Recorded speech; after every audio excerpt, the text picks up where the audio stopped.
الحمدللہ وکفا وسلام علی عبادہ الذین اصطفیٰ اما بعد۔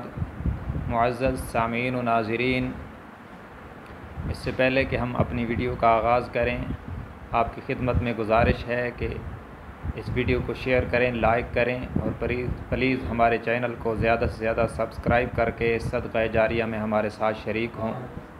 سامعین محترم، آج کی ویڈیو میں ہم آپ کو بتائیں گے کہ 9 ذی الحج کا روزہ رکھنے کا کتنا ثواب ہے۔ یوں تو اس ماہ ذی الحج کے پہلے 13 دن بہت عظیم ہیں اور ان میں بہت عظیم عبادتیں سر انجام دی جاتی ہیں، مثلا قربانی اور فریضہ حج اور تکبیرات تشریق کا کہا جانا، اور اسی طرح اس ماہ ذی الحج کے پہلے ایام میں آپ صلی اللہ علیہ وسلم نے فرمایا کہ ہر دن کا روزہ 1 سال کی نفلی عبادت کے برابر ہے۔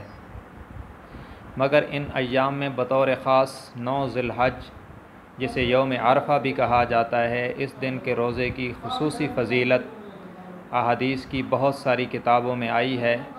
ہم آپ کی خدمت میں صرف ایک روایت پیش کر رہے ہیں جو مسند احمد میں حدیث نمبر 22,621 ہے۔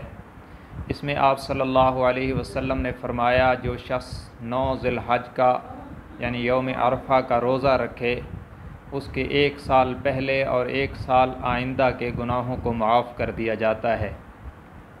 یہ نرالی فضیلت ہے۔ عام طور پر فضیلتوں میں یہ چیز تو ملتی ہے کہ 1 سال پہلے کے گناہ معاف ہو گئے، مگر 9 ذی الحج کے روزے کو یہ خصوصی اعزاز دیا گیا کہ آئندہ آنے والے 1 سال کے گناہوں کو بھی معاف کر دیا جاتا ہے۔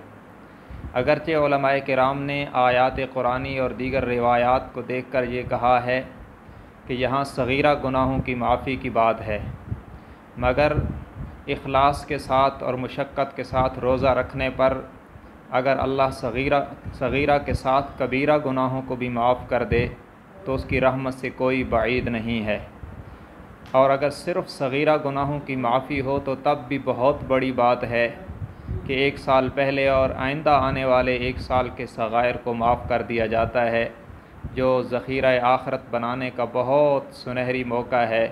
ہمیں اس روزے کو رکھ کر اس سعادت کو حاصل کرنا چاہیے۔ یہ روزہ مستحب ہے، نفلی ہے، لیکن بہت بڑے ثواب کا ذریعہ ہے۔ اللہ تبارک و تعالی ہمیں اس ثواب کو حاصل کرنے کی توفیق عطا فرمائے۔ جلد آپ کی خدمت میں نیکسٹ ویڈیو کے ساتھ حاضر ہوں گے۔ تب تک کے لیے اجازت دیجیے۔ اللہ حافظ۔ السلام علیکم ورحمۃ اللہ وبرکاتہ۔